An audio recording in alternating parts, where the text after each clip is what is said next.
What's up guys, you're watching India Today Tech. I'm Rahul Sethi and in this video we're going to unbox the latest phone from Tenor, the Tenor D2. As you know, it's an Amazon company, so the phone will be exclusively available only on Amazon and the price is flashing on your screen right now.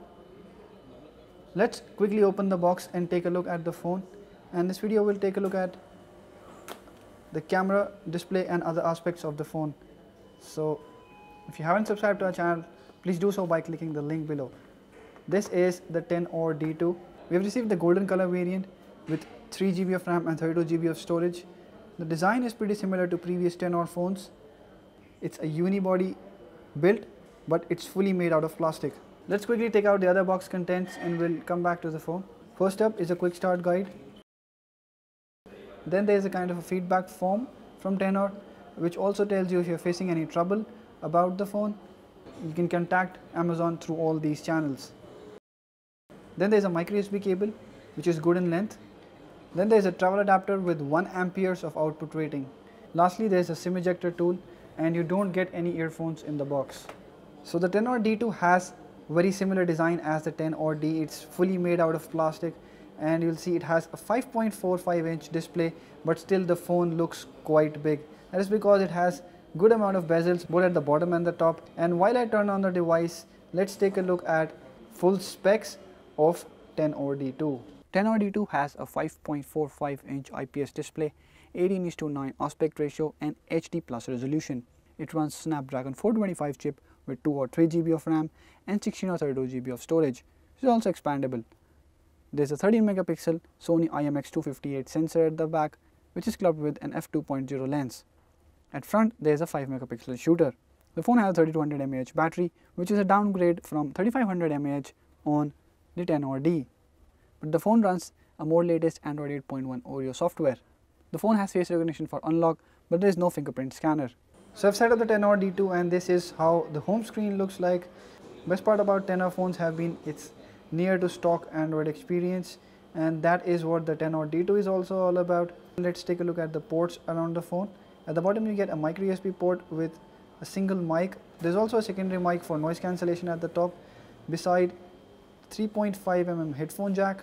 On the right you get lock button and volume rocker, and they are quite tactile. On the left you get the SIM tray, and there are separate slots for adding a SIM card and a micro SD card. Now at the front bezel you get the front camera, the ambient and proximity light sensors, and beside the earpiece on the left you get the front flash. On the back side at the top you get a single camera and a single LED flash, and at the bottom you get the speaker grill. Now a big obvious thing to note here is that the phone does not have a fingerprint scanner. The Tenor D had a fingerprint scanner at the back, but the Tenor D does not have it, and this is a very big shortcoming of the Tenor D2. Let's come back to the interface now. At the front you will see the phone has on-screen keys for navigation.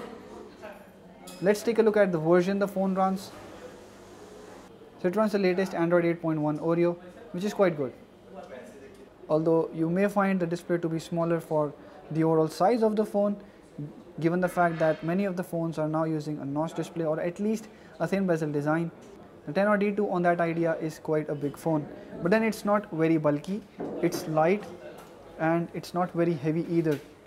Now in terms of software, the phone comes with preloaded applications as well, and the first and foremost I see is the Amazon Alexa, and there are all other Amazon apps as well present on the phone, like the Amazon Music, the Prime Video or the Kindle app, apart from the usual Android suite you get on stock Android phones.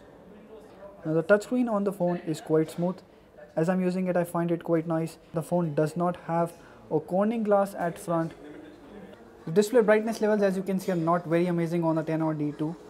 I'll have to switch to full brightness to at least get a nice viewing experience indoors, and I think when I go outdoors the situation will be worse. The viewing angles are also not very good. You'll see that if I rotate the device slightly, cuts the brightness of the device to a very great extent, and you'll not be able to view the display properly. Here are a few photos we took from the rear camera on the Tenor D2. Outdoor shots are nice with surprising amount of details. As you zoom into photos, the details don't break. Amazing for the price the Tenor D2 comes at. Colors are not over processed, which is a good thing, and shadows and highlights are also nicely balanced. Indoors as well, the phone does a great job. Though it is hard to grab sharp focus on the phone, you will see most photos appear as if they don't have very sharp outlines. Front camera has a tendency to beautify images, but still details are not bad for a 5 megapixel camera. Indoors, the phone has a lot of noise and focus is not sharp, though colors are still close to accurate. Overall, the XR D2 is a very basic Android phone. There's nothing high-flying about it, but whatever it offers seems to work well for now. Surely there is no fingerprint scanner, something you can't miss on phones these days, but smooth Android experience and good cameras may win hearts.